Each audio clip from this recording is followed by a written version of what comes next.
Ana sənin üçün çox həssas bir məqamdır da. Və onun xəstə olanda mən sənin nə hala düşdüyünü gördüm. Bizim bəzi ifaçılarımız var, onlar yalandan bəzən ana haqqında danışanda da kövrəlirlər. Çünki heç vaxtında bayramdan bayrama da ad günlərini təbrik edir. Bəzən yaddan çıxır, amma biz itirəndən sonra onları, Allah mənim anama can sağlığı versin, keşkələr var. Nigarın ən böyük qorxusu və ən böyük keşke olmayaydısı nədir? Ki bugün, bax mən bugün tanınmış simayam, bugün devlətin tanınan müğənnisiyəm. Bugün Azərbaycanımı üç böyük ölkə başçısının yanında təmsil edən, dünyada muğamımızın sayəsində ən azından bir kütlənin tanıdığı bir səssəndə. Keşkələrin var, Nigar. Kaş ki olmazdı dediyim səhvlərim olmayıb, çox şükür Allaha. Həqiqətən olmayıb ki, mən bugün peşman olum ki, vay, mənim qızım var, kaş ki mən bu səhv eləməzdim. Allah eləməsin. Allah o şeyləri heç bir xanıma, heç bir insana yaşatmasın ümumiyyətlə. Kaş ki dediklərim yoxdur. Utanacağım kaş ki dediklərim yoxdur. Səhvimlə, doğrumla nə yaşamışamsa bugünə kimi heç vaxt heç bir səhvimə kaş ki deməmişəm.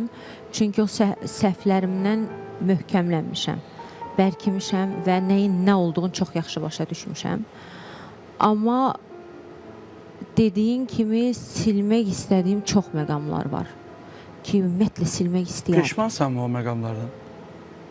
Bir insan kimi. Mən peşman olmuram heç vaxt. Elədiyim heç bir şeydən peşman olmuram.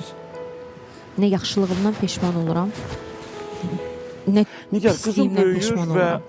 birazdan qızın səndən hesabat da soruşa biləcək də. Və sən hər dəfə deyirsən ki, o qardaşın qızıdır, götürmüsən belə ilə. Bəs həddibuluğa çatandan sonra fikirləşmirsən ki, nə deyəcəksən? Çünki istər-istəməz. Yox, mən onu zaten elə böyüdürəm. İki həftə bundan qabaq qızımın sinif rəhbərini salamlayıram. Nəfs artıq birinci sinifə gedir. Tahirə müəllimə ilə telefonda bayağı uzun yol gedirdim. Yol gedəndə müəyyən bir dəqiqələr söhbətimiz oldu. Tahirə müəllimə, çünki məktəb dəyişikliyi elədim ki, daha yaxın olsun, anamgilə aparıb gətirmək yaxın olsun. 2 həftə öncə Tahirə müəllimə ilə danışanda Tahirə müəllimə çox suallar verdi mənə ki, yəni atasından, anasından ayrımısanmı, bütöv ailə içərisindədirmi? Çünki sinif rəhbəri də onun psixoloji olaraq onu tanımalıydı uşağı.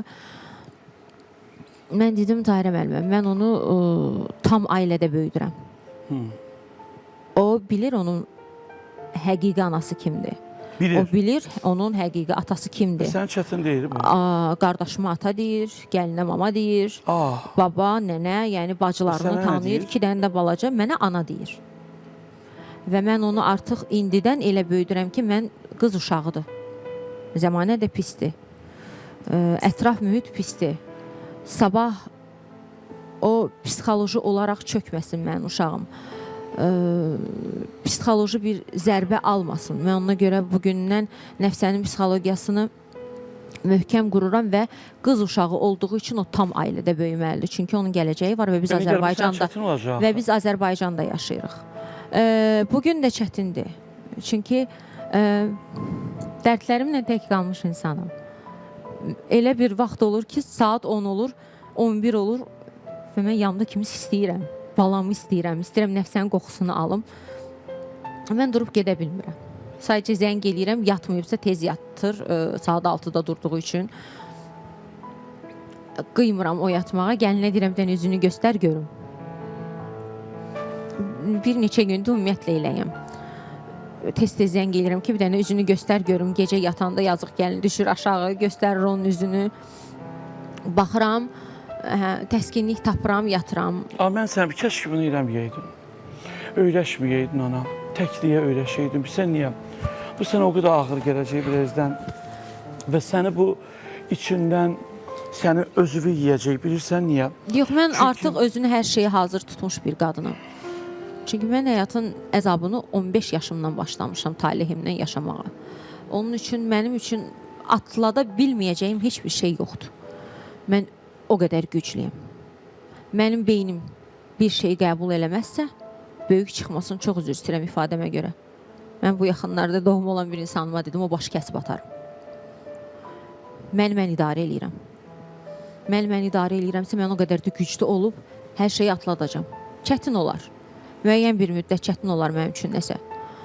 Amma yəni o nigar onda yaşamasın ki, onu atlada bilmədi. Mən çox güclü qadınam və mən özümü hər şeyə hazırlamış bir qadınam. Sən sevgiyə ehtiyacı olan qadınsan.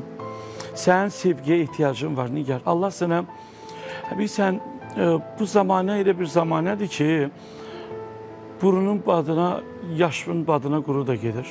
Bu günləri 10 dənə yaxşı müğənni varsa, 10 dənə yaxşı kişi müğənni varsa, onun içində 2 dənə, nə bilim, belə də dılğır kişilər deyirlər də, yəni onlar çıxırlar arvad qeybəti ilə, onların içində hamısının adı birdən gedir.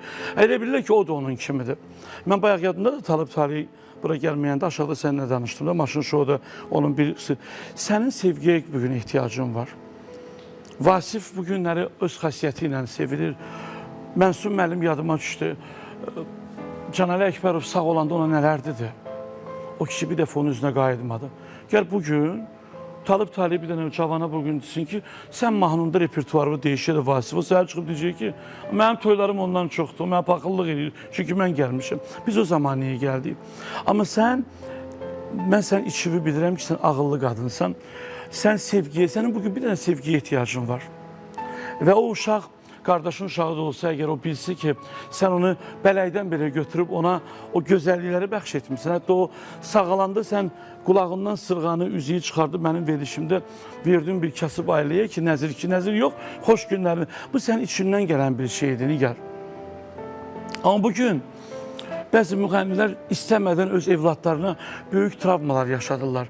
Onların o oradan söyür, bu buradan söyür və bu uşaqlar böyüyürlər. Və bunlar sonra məktəbə gedəcəklər. Və məktəbdə olaraq gəlib deyəcək ki, sənin anın idi. Deyirlər ki, sənin atonun adı nədir? Budur, o da deyəcək, hə, yox, o sənin aton deyil axı deyirlər. Mənim biraz aqressivliyim var. O da yaşadığım əziyyətlərin nəticəsidir. Ki 15 yaşından o talihlə əlləş, uğursuz həyatın olsun. Onların aqressiyasıdır. Bəlkə də üzümə bu qədər oturub mənim aqressiya. Əslində mən tamam fərqli bir ürəyin qadınıyam. Bəzən nəyisə danışanda tamaşaçılar yazır ki, çox aqressivdir, çox acı dildir. Mən acı dil, aqressiv deyiləm. Əslində aqressivəm, amma acı dil deyiləm. Hisslərimi bəzən cilovlaya bilmirəm. Onu da mənə tənqid edirlər, amma kim səni bu həddə gətirib çatdırdı deyə heç kim soruşmur heç. Yəni bir qadını canavar edən, vəhşiləşdirən, dilinə acı eləyən özü deyil. Onu dünyaya gətirən ana, ata deyil. Onun yaşadığı həyatdır və orada ona zərbə vuran insanlardır. Başqa heç kim. Və mənim də belə hərdən düz danışanda üzümün aqressivliyi o illərin üzümə artıq oturuşmuş o əsəbi, stresi, çox fikir eləməyidir. Başqa heç bir şey deyil. Amma əslində mənim ürəyim hər kəs bilir ki, mən o ürəyin sahibi deyiləm.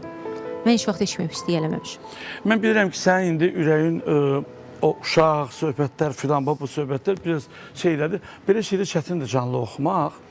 Amma mən bir dəqiqə üzr istəyirəm. Mən istəyərdim sən hər halınla səni sevən anın üçün nəsə oxuyasan. Çətin də olsun. Çünki bax, sən sənətkarsan. Sən belə ağlaya-ağlaya da sən əvvəl mikrofonu alıb oxuya biləcək insansan. Yox, bilsən niyə? Mən istəyirəm.